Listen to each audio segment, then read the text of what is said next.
नमस्कार, स्वागत है आपका खबर फर्स्ट और एटीएस पर। मैं हूं आपके साथ अभिलाषा। 2024 लोकसभा चुनाव का कल परिणाम आप सबके सामने होगा और जैसा कि हमने एग्जिट पोल में सबसे पहले 543 सीटों के बारे में बताया और कौन कौन सी सीटें फंसी हुई है, किसका रुझान किस तरफ है, उसी का चुनावी विश्लेषण और उसी पे चर्चा करने के लिए हमारे साथ खबर फर्स्ट के editor in chief Ashutosh Pandey ji जुड़े हुए हैं। तो बहुत बहुत स्वागत है सर आपका। धन्यवाद। और सबसे पहले तमाम दर्शकों को मैं प्रणाम और धन्यवाद कहता हूं कि आप लोग खबर फर्स्ट और एटीएस के साथ जुड़े रहे हैं। सर, सबसे पहले हम जानना चाहेंगे काराकाट लोकसभा सीट की, क्योंकि यहाँ पर जिस तरह का त्रिकोणीय समीकरण देखने को मिला है और जोरों शोरों से पवन सिंह की खूब चर्चा हुई है और कहा जा रहा था कि पवन सिंह के आने के बाद उपेंद्र कुशवाहा को डंट लग सकता है, एनडीए को नुकसान हो सकता है। इस किस तरफ रुझान है, क्या माहौल है? देखिए, पवन सिंह के आने के बाद काराकाट हॉट सीट में तब्दील हो गया। शुरुआत से बात करें अगर हम, तो कुछ दिनों तक, मतलब आप कह सकते हैं कि 25 मई तक ये सीट कहीं ना कहीं उपेंद्र कुशवाहा को साफ तौर पर थर्ड नंबर दिखा रहा था। लेकिन एकाएक पवन सिंह का एक चीज आपको दिखने वाली बात होगी कि जो पवन सिंह का क्रेज है किसमें है? युवा, बिलो 18 का जो लोग हैं, जो बच्चे हैं, उनमें ज्यादा क्रेज है, जो एंटरटेनमेंट के ज्यादा शौकीन हैं। 18 साल से ऊपर के जो लोग हैं, 18 से 25 साल तक, उनमें भी क्रेज है। लेकिन जो नया वोटर्स है 18 साल, सभी वर्ग से मिला के 18 से 20,000 इस बार एड ऑन हुआ। और युवाओं का वो तो समर्थन है पवन सिंह के साथ, लेकिन इतना समर्थन नहीं है कि वो सेकंड पोजीशन में चले जाएं। और देखिए, एग्जिट पोल में बहुत सारे जितने भी सफोलॉजिस्ट हैं वो काराकाट को लेकर थोड़ा परहेज कर रहे हैं। लेकिन मैं आपको बता दूं कि काराकाट लोकसभा सीट जो है अब एनडीए के लिए आसान होते दिख रहा है, जो कल आपको रिजल्ट में देखने को भी मिलेगा। अगर वहां से माले के बजाय आरजेडी वहां से चुनाव लड़ती ना, तो उपेंद्र कुशवाहा हार गए थे चुनाव।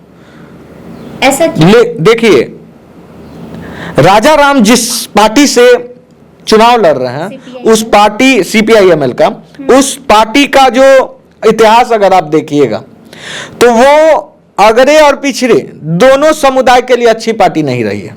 अच्छा, सीपीआईएमएल का इतिहास है कि वो ब्राह्मण राजपूत भूमियार को बहुत सताया है उन लोगों ने, इसलिए ब्राह्मण राजपूत भूमियार तो सबसे पहले राजा राम को वोट करेंगे नहीं, पीछे हट गया एकदम।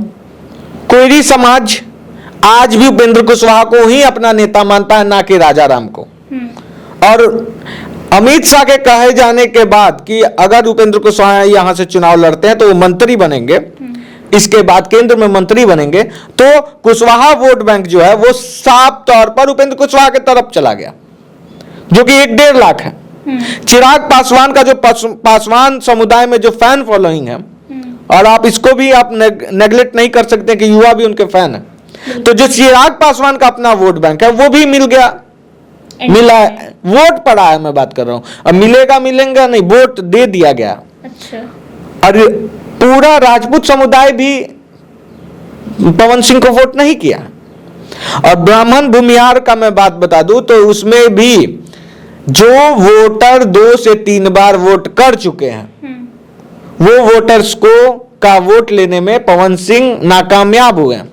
तो पवन सिंह इतना हवा के बावजूद भी अंडर 50 जा रहे हैं, अंडर 50 रहेंगे। हाँ, तो इस स्थिति में मैं, अब देखिए कल क्या होता है, लेकिन मेरा अनुमान है कि उपेंद्र कुशवाहा वहां से चुनाव जीत जाएंगे। सर, अब काराकाट के बाद रुख करेंगे सारण की, क्योंकि यहाँ भी हमने देखा कि जिस प्रकार से रोहिणी आचार्य और रूडी के बीच जो मुकाबला दिखा है वो काफी जनता के बीच ऐसा कहा जा रहा था कि कांटे की टक्कर है। एक तरफ कहा जा रहा था कि नहीं, रोहिणी ही, लालू की लाडली ही इस बार विजेता बनेंगी, तो कहीं जो राजपूत समाज के लोग थे वो कह रहे थे कि रूडी ही इस बार अपना जीत का पर्चा लहराएंगे। क्या लगता है किस तरफ रुझान है? देखिए, सबसे पहली बात कि सारण में एंटी इनकम्बेंसी था राजीव प्रताप रूडी को लेकर। लेकिन जब आप एग्जिट पोल कर रहे हैं ना, और जब उस एग्जिट पोल का विश्लेषण हो तो आपको हर चीज बताना पड़ता है। लेकिन जिस तरह से बीजेपी ने कैंपेन स्टार्ट किया और रोहिणी आचार्य भी बहुत अच्छा कैंपेन की, इसमें नो डाउट।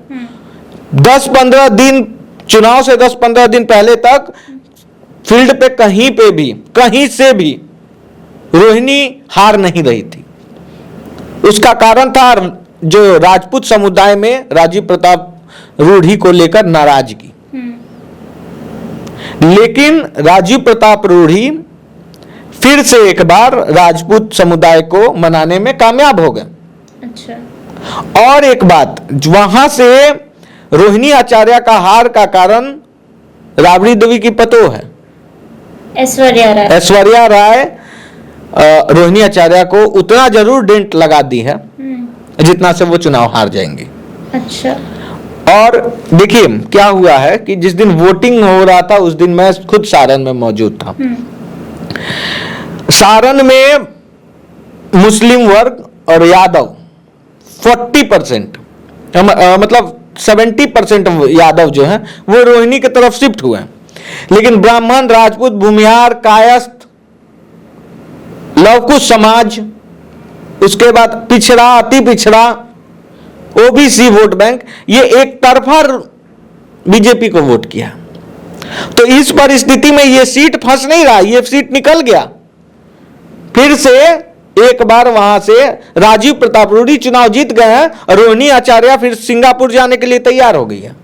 अच्छा सर, रोहिणी आचार्य की बात करें तो लालू की दूसरी लाडली के बारे में भी बात करना उतना ही महत्वपूर्ण हो जाता है, क्योंकि पाटलिपुत्र में भी चाचा और भतीजी की जो लड़ाई थी वो काफी दिलचस्प थी। और रामकृपाल पर हमला होने से पहले तक कहा जा रहा था कि कांटे की टक्कर है, और अब क्या रामकृपाल पे जो हमला हुआ है उसके पीछे विपक्ष है, ये सवाल भी उठ रही है। सबसे पहली बात कि रामकृपाल यादव पे हमला कब हुआ? चुनाव खत्म होने के बाद। तो इसका इम्पैक्ट तो कोई पड़ने वाला है नहीं। दूसरी बात कि अब हार रहे हैं या जीत रहे हैं इस पे बात हो, तो रामकृपाल यादव चुनाव के दिन तक 8 बजे तक हारते हैं, 8 बजे तक। लेकिन शाम को 8 बजे रामकृपाल यादव 40-45-50 वोट से जीत जाते हैं। ऐसा कैसे? वो इसलिए कि आरजेडी को ये लगता है कि लालू प्रसाद यादव ही सिर्फ यादव है। अच्छा। और उनके बाद कोई यदुवंशी नहीं है, तो वो भ्रम में पाटलिपुत्रा में चुनाव लड़ते हैं। और रामकृपाल यादव जमीनी नेता हैं, अगर आपको काम कराना है तो 7 बजे चले जाइए, कैसा भी काम हो वो आपका काम होगा वहां पे। तो ये जो एक इम्पैक्ट है ना बहुत बड़ा है ग्राउंड पे, कि जो जिस यादवों का काम रामकृपाल यादव ने किया है, क्या वो यादव लालू प्रसाद यादव को वोट देंगे? और कहा यह भी जाता अब देखिए पाटलिपुत्रा सीट को मैं बहुत क्लोजली देखा, चुनाव के दिन भी देखा। 40% यादव रामकृपाल यादव को वोट किया, और इसके पीछे सिर्फ रामकृपाल यादव का हाथ नहीं रहा, उनके पुत्र अभिमन्यु यादव का बहुत बड़ा हाथ रहा, क्योंकि बहुत बड़ा फैन बेस अभिमन्यु यादव खास करके पाटलिपुत्रा में यादव समुदाय में बनाए हैं, सफल हुए। तो सिर्फ एक एरिया नहीं है, सभी एरिया में। और देखिए मुस्लिम और यादव के बाद अगर कोई वोट है पाटलिपुत्रा में तो वो भूमिहार समुदाय का आता है वोट। वो जिधर शिफ्ट होते हैं वही लीड होता है। अच्छा। तो जितना उसके बाद वोट है हिंदुओं का, उसको लेने में मीसा भारती कामयाब नहीं हुई है। अब देखिए 10-5% हम नहीं बोलेंगे, तो इस बार हार की हैट्रिक लग जाएगी। हैट्रिक लग चुकी है। अच्छा। देखिए मैं चुकी है इसलिए बोल रहा हूँ, रिजल्ट से पहले ये बहुत ज्यादा उत्साहिकता होगी, लेकिन मैं बता दूं आपको कि हमने काम किया है उस सीट पे। और एक जगह एक जाति का सैंपल साइज नहीं है हमारे पास। हमारे पास कम से कम पूरे बिहार से 2-2.5 लाख का सैंपल साइज, छोटा सा चैनल है फिर भी है। तो हम ये गारंटी के साथ बोलते हैं कि पाटलिपुत्रा सीट भी निकाल लेगी, रामकृपाल यादव जीत रहे हैं। और कारक कटिहार के बारे में क्या कहना चाहेंगे सर? क्योंकि कटिहार में भी बहुत कहा जा रहा था कि वहां पर टफ फाइट है, कांटे की टक्कर चल रही है। कांटे की टक्कर है, लेकिन देखिए 58% तक जब तक मैं देख रहा था, तब तक तारिक अनवर जीत रहे थे। लेकिन अभी अपडेट हो गया है 63%। तो फाइट बहुत कड़ा है। कोई ऐसा सफोलॉजिस्ट नहीं है जो कटिहार सीट को कह दे कि तारिक अनवर जीत रहे हैं या वहां से जदयू जीत रही है, दुलाल चंद गोस्वामी। इस परिस्थिति में मुझे यह लग रहा है कि 20 से 25,000 का मार्जिन होगा कटिहार का, मैक्सिमम 40,000। 40 बहुत बोल दिया मैं। अब कौन जीतता है ये वक्त बताएगा। कटिहार सीट के लेकिन एज पे मुझे आज भी जदयू दिख रही है, एज पे है। और पूर्णिया के बारे में क्या कहना चाहेंगे सर, क्योंकि वहां भी त्रिकोणीय समीकरण देखने को मिला है। पप्पू यादव मंच से कभी रोते हुए नजर आए हैं, तो कभी कोई पार्टी बदल के तुरंत किसी और पार्टी में शिफ्ट हो जाता है। इस प्रकार का तमाम समीकरण देखने को मिला है। किस तरफ अब रुझान जाएगा, कौन वहां से हारेगा, कौन जीतेगा, क्या लग रहा है? सबसे पहले बात कि राजेश रंजन निर्दलीय उम्मीदवार पप्पू यादव के बारे में आप बात कर रही है ना, तो पप्पू यादव वहां से चुनाव हार गए। एक लाइन में मैं बता दूं, वहां से संतोष कुशवाहा को कोई नहीं हरा सकता, वो भी 1 लाख प्लस वोट से वो जीतेंगे चुनाव। देखिए, मैं सबसे बड़ा सैंपल साइज अगर कहीं का है हमारे पास तो पूर्णिया का ही है। पूर्णिया में से 10 में से 6 वोटर्स जो कैमरा पे पप्पू यादव बोल रहे थे ना, जब कैमरा बंद करके बात करिएगा तो वो बोलते थे कि हम पप्पू यादव को वोट नहीं करेंगे, हम संतोष कुशवाहा को वोट करेंगे। अच्छा। और देखिए वहां पे बीमा भारती हो गई, लेसी सिंह का जो वहां पे वोट बैंक है वो संतोष कुशवाहा के साथ है। बीजेपी का कोर वोटर संतोष कुशवाहा के साथ, लवकुश समाज का संतोष कुशवाहा के साथ, चिराग पासवान का कोर वोटर पासवान समुदाय संतोष कुशवाहा के साथ। 2014 में ये सारा जो समीकरण था वो नहीं था।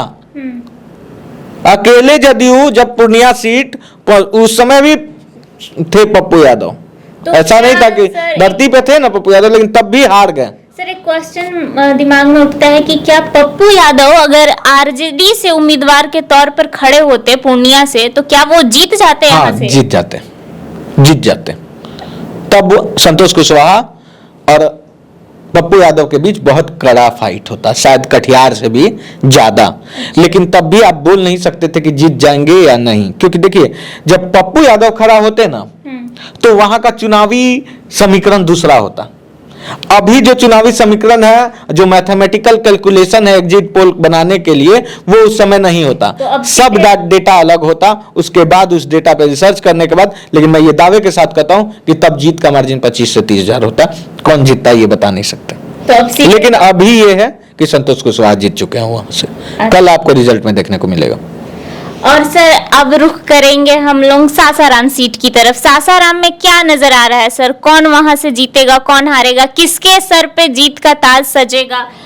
भाजपा से शिवेश कुमार हैं और मनोज कुमार कांग्रेस से हैं। सासाराम सीट जो है बीजेपी निकाल रही है, इसमें कोई इफ एंड बट नहीं है, इसलिए मैं डेटा देख रहा था। एससी सीट है, एससी सीट है, उससे कोई फर्क नहीं पड़ने वाला। अच्छा। क्या एससी सीट है मतलब एससी सीट वाले वोट नहीं करते हैं बीजेपी को क्या? देखिए वहां बहुत सारा चीज, सासाराम सीट में पेच फंसा हुआ था तब तक जब तक काराकाट में एक्टिव नहीं थी बीजेपी। जैसे ही बीजेपी काराकाट में एक्टिव हुई, सुनिए मेरा बात, वहां पासवान जो समुदाय है वो लगभग 1.5 लाख वोटर है, और 1 से 1.5 लाख वोटर कोयरी भी समुदाय का वोट बनकर। कोयरी वहां बीजेपी से नाखुश थे, इसलिए क्योंकि उनको लग रहा था कि उपेंद्र कुशवाहा को हराने के पीछे बीजेपी की साजिश है, जिसके कारण कोयरी वोट नहीं कर रहे थे। चुनाव से 5-7 दिन पहले का मैं अपडेट बता रहा हूं। लेकिन जैसे ही वो मोदी जी का रैली होता है, बीजेपी वहां पे एक्टिव होती है, उपेंद्र कुशवाहा का सिचुएशन बनता है, वैसे ही वो मैसेज सीधे काराकाट का मैसेज सासाराम में दिखता है। सासाराम में जितने भी कोयरी समुदाय के बड़े नेता थे डिस्ट्रिक्ट लेवल के, वो बीजेपी की तरफ मूव कर जाते हैं और पूरा कोयरी समाज बीजेपी को वोट किया। 1-2% आप नहीं देख सकते, 2-3% हर जगह इधर उधर होता है। तो वो 2-3% का सैंपल साइज लीजिएगा तो गड़बड़ा जाएगा, इसलिए लार्ज सैंपल साइज। और पासवान वोटर्स वहां पे देखिए, वहां बीच में 2 चीज चला। पासवान और रविदास में वहां पे बहुत कड़ा टक्कर है। बात समझिए, दोनों चाहते हैं कि पिछली बार वहां देखिए ललन पासवान वहां पे एक लोकल फैक्टर है। ललन पासवान समुदाय चाहता था कि ललन पासवान को टिकट मिले, लेकिन ललन पासवान को टिकट नहीं मिलने से पासवान समुदाय इस बार बीजेपी के तरफ नहीं था। लेकिन खुद ललन पासवान बीजेपी के तरफ मूव करने के लिए कोशिश किए और साथ ही चिराग पासवान के फैन फॉलोइंग भी है। चिराग पासवान का अपना पर्सनली इन्वॉल्वमेंट रहा वहां पे, और इस स्थिति में अगर आप देखिएगा तो वो सासाराम सीट निकलते दिख रहा है। और खास करके देखिए, लेकिन अब देखना होगा कि भूमिहार और ब्राह्मण, बक्सर में भी ब्राह्मणों का वोट बटा है, सासाराम में भी ब्राह्मणों का वोट बटा है, लेकिन फिर भी ये सीट इतना जरूर लीड दिख रहा है कि सासाराम सीट बीजेपी निकाल लेगी। सर एससी सीट की बात हो ही रही है तो एक और एससी सीट अटकने लगाई जा रही है कि फंसा हुआ है, और वो सीट है जमुई। जमुई के बारे में क्या कहना चाहेंगे सर? देखिए, फंसा हुआ सीट वो होता है जिसमें जीत का मार्जिन 50,000 हो। अच्छा, जो 50,000 से कम का जीत का मार्जिन होता है ना, उसे इंडिया में कोई ऐसा साइकोलॉजिस्ट नहीं है जो ये कह दे कि ये जीतेगा ये हारेगा। अगर कोई कह रहा है तो उनका गलत है, क्योंकि उसका अनुमान लगाना इसलिए मुश्किल है क्योंकि जो लोकसभा सीट का डेमोग्राफिकल स्ट्रक्चर होता है, जो आप मैप देखिएगा तो बहुत बड़ा एरिया होता है, जनसंख्या बहुत ज्यादा है। बिल्कुल। आप तभी अंदाजा लगा सकते हैं जब एक लोकसभा सीट में आपके पास सैंपल साइज 10 लाख से ज्यादा हो, तब आप अंदाजा उस सीट का लगा सकते हैं वैसे। और मुझे नहीं लगता कि किसी के पास ऐसा होगा। तो सासाराम सीट पे मैं एज बता सकता हूँ, जमुई सीट पे मैं एज बता सकता हूँ, लोजपा की तरफ जीत का ज्यादा मार्जिन है। जीत का ज्यादा मार्जिन। अब ये जीत होगा कितने से इसका थोड़ा अनुमान लगाना मुश्किल है, लेकिन मुझे लगता है 50,000 1 लाख प्लस वोट, 50,000 और 1 लाख के बीच रहेगा मार्जिन। अच्छा, और बक्सर सीट के बारे में क्या कहना चाहेंगे सर, क्योंकि यहाँ भी त्रिकोणीय समीकरण देखने को मिला है। बक्सर सीट फंस गया। यहाँ से मिथिलेश तिवारी और सुधाकर सिंह के बीच जो फाइट था, ब्राह्मण वर्सेस राजपूत खूब देखने को मिला। और फंसने का एक कारण है, यहाँ पे ब्राह्मणों का जो नाराजगी है वो देखने को मिला है। और ये जो मैसेज है वो बलिया से स्टार्ट हुआ है। बलिया, देखिए आपको रिलेट करना होगा चीज। बलिया में भी ब्राह्मण नाराज थे इस बार, जिसके कारण ब्राह्मणों का कुछ वोट नहीं पड़ा। उसी का असर आपको सासाराम, बक्सर, इस सब में देखने को मिला। अच्छा। और वहां लोकल फैक्टर भी है, निर्दलीय उम्मीदवार जो थे वो भी ब्राह्मण थे। तो इस स्थिति में बक्सर सीट फंस गया, एज पे है आरजेडी, वहां पे बक्सर सीट फंस गया है। सुधाकर सिंह का जीतने का चांस वहां ज्यादा है। तो ये तो थी फंसी सीटों की बात कि कहां-कहां किस तरफ रुझान जा सकता है। और अब सर बात करेंगे हाजीपुर की, क्योंकि ये सीट काफी चर्चा में रहा है इस बार, इसके बारे में क्या कहेंगे? कौन सा हाजीपुर सीट के बारे में? Sir Hajipur seat. Hajipur seat Chirag Paswan, जय चिराग तय चिराग है। जय चिराग तय चिराग। हाँ, चिराग पासवान वहां से कोई नहीं हरा सकता चिराग पासवान को।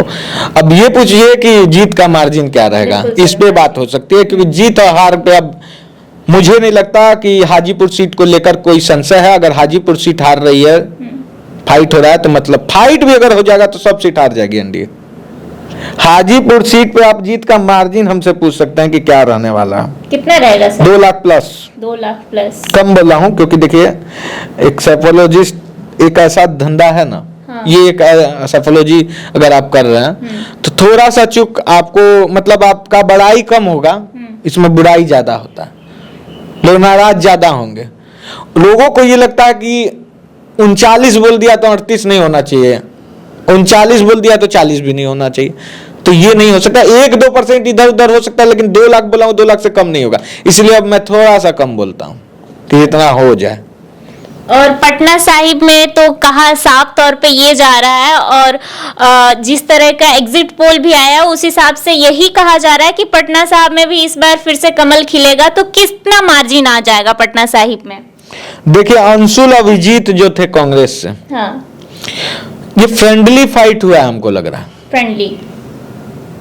अगर पटना साहिब में फाइटिंग अच्छा से होता, अच्छा से कैंपेन किया जाता, अच्छा उम्मीदवार रखा जाता, तो फाइट देखने को मिलता। मतलब कम से कम चुनाव में रुझान में दिखे या ना दिखे वो दूसरी बात होती, लेकिन देखने को ही नहीं मिला फाइट। रविशंकर प्रसाद वहां से जीत रहे हैं। कितना मार्जिन आ जाएगा? पिछली बार से कम रहेगा। पिछली बार से कम। हाँ। और अगर हम बात करें आरा सीट की, तो आरा सीट में भी चर्चाएं यही हो रही है और एग्जिट पोल भी यही कह रहा है कि आर.के. सिंह वहां से इस बार विजेता बनेंगे। तो कितना मार्जिन आ जाएगा? देखिए, सुदामा प्रसाद जो भाकपा माले के नेता हैं और आर.के. सिंह के बीच तगड़ी फाइट हुई है। अगर कोई बोल रहा है कि इजी फाइट है, फाइट नहीं है, तो वो शायद जमीन पर नहीं गए हैं। अच्छा। फाइट हुआ है वहां। आर.के. सिंह जीत जाएंगे, लेकिन मार्जिन पिछला वाला नहीं रहने वाला। अच्छा। कम मार्जिन होगा। और उसके पीछे का कारण रहा है काराकाट। वहां पे भी कुछ राजपूत समुदाय यंगस्टर जो हैं वो बीजेपी से नाराज हैं। और देखिए, आर.के. सिंह जो नेता है वो विकास पुरुष है, कैडर नेता नहीं है। वो बीजेपी का कैडर उनसे नाराज रहता है। बात समझिए, आर.के. सिंह आपसे मिलेंगे नहीं। आर.के. सिंह बड़ा बड़ा प्रोजेक्ट आरा को दे देंगे, लेकिन बिहार में विकास के साथ साथ कैडर नेता चलता है, बड़ा बनता है। ये आर.के. सिंह को समझना होगा। ऐसे वो चुनाव जीत जाएंगे, इसमें नो डाउट है, लेकिन फाइट देखने को मिलेगा रुझान में आपको। Margin sir? मार्जिन देखिए पिछला से कम रहेगा, 1 लाख वोट कम रहेगा। हमको लगता है 1 लाख से अंदर से जीतेंगे। 1 लाख वोट, 1 लाख या 1 लाख से कम वोट से वो मार्जिन रहेगा। और लोजपा की सीटों के बारे में क्या कहना चाहेंगे सर? हाजीपुर तो डैमसोर हो गया है एग्जिट पोल के हिसाब से कि वहां से चिराग पासवान जीत रहे हैं, लेकिन बाकी जो लोजपा की 4 सीटें हैं उस पे क्या कहना चाहेंगे? देखिए, वैशाली सीट में फाइट है। वैशाली सीट, यहाँ से विजय कुमार शुक्ला बहुत बढ़िया चुनाव लड़ रहे हैं और हो सकता है जीत जाए।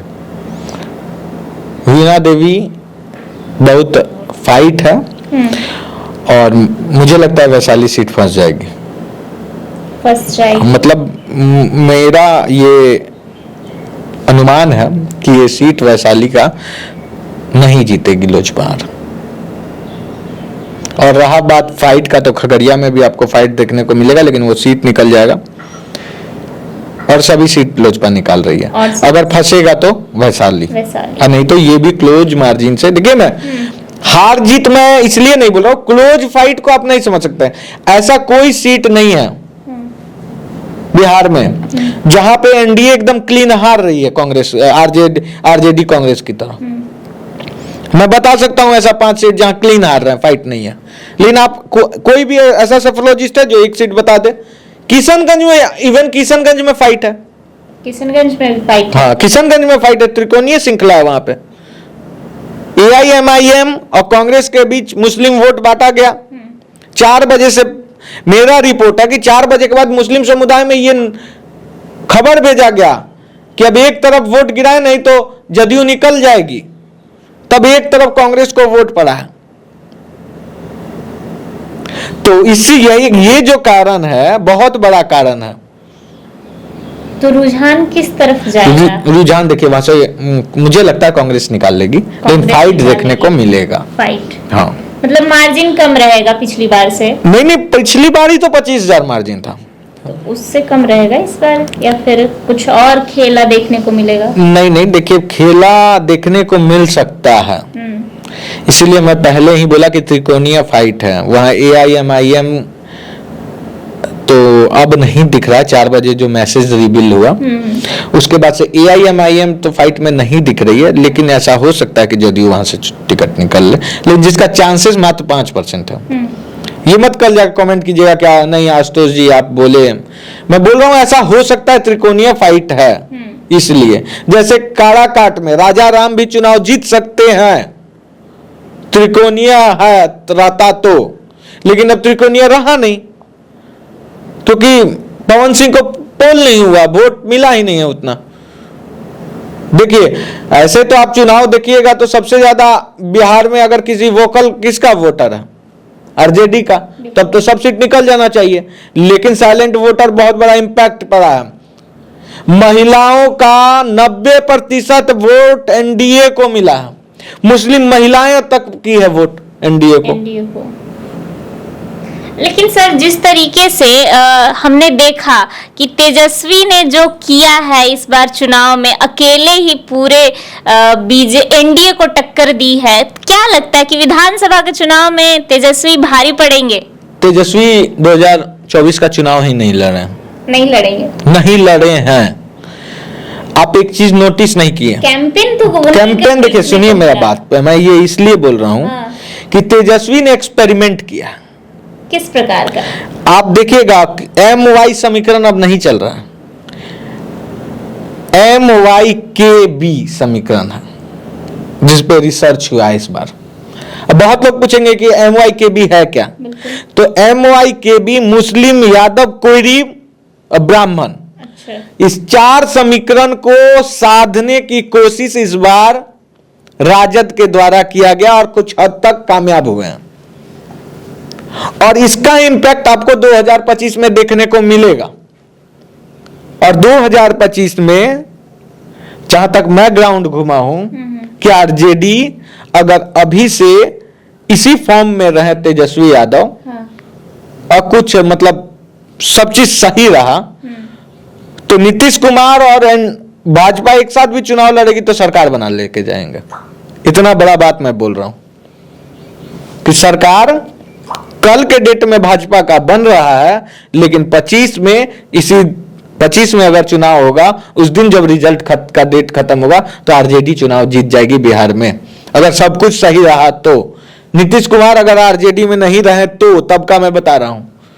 सर, नीतीश कुमार का आपने जिक्र किया, नीतीश कुमार जी कल दिल्ली भी गए हैं, क्या लगता है कि सरकार फिर से पलटेगी या फिर कुछ होगा? क्योंकि अटकनें लगाई जा रही है, सोर्स यही कह रहे हैं कि नीतीश कुमार जी 20 दिन के अंदर पलट सकते हैं। सोर्स इस बिहार में गिना चुना पत्रकार हैं जिनके पास सोर्स मेरे जैसा रहता है, खास करके नीतीश कुमार जी का अगर खबर निकालना हो तो। नीतीश कुमार जी नाराज हैं, लेकिन वही बात है भाजपा वाला कि वोटर नाराज है नरेंद्र मोदी से, लेकिन इतना भी नाराज नहीं है कि वोट ना करे। तो भैया नाराजगी किस काम की? एट लास्टली नरेंद्र मोदी को तो वोट चाहिए। आपके घर पे तो खाना खाने आएंगे नहीं, चाहे गोतिया देहात तो है नहीं।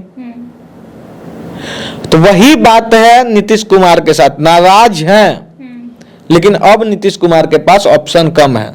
उम्र हो गया है, उम्र का तकाजा है, स्वास्थ्य की समस्या है, मानसिक तौर पे वो अस्वस्थ हैं। तो नीतीश कुमार इंटरनली, आपको बता दूं, जो प्रमुख सोर्सेस से पता चला है कि नीतीश कुमार तबियत ठीक कराने कम और राजनीति बातचीत में ज्यादा गए हैं। वहां दोनों तरफ से वो बातचीत कर रहे हैं। तेजस्वी कल चले गए, तेजस्वी से भी बातचीत हो रहा है, इधर अमित शाह से भी मिल रहे हैं, नरेंद्र मोदी से भी, जेपी नड्डा से भी मिल रहे हैं। अब देखिए, नीतीश कुमार का साफ तौर पे कहना है कि हमको वो पोजीशन मिले जहां से मेरी सम्मान बची रहे, मेरी पार्टी बची रहे। तो इस स्थिति में नीतीश कुमार को हो सकता है कि एनडीए का संयोजक बना दिया जाए।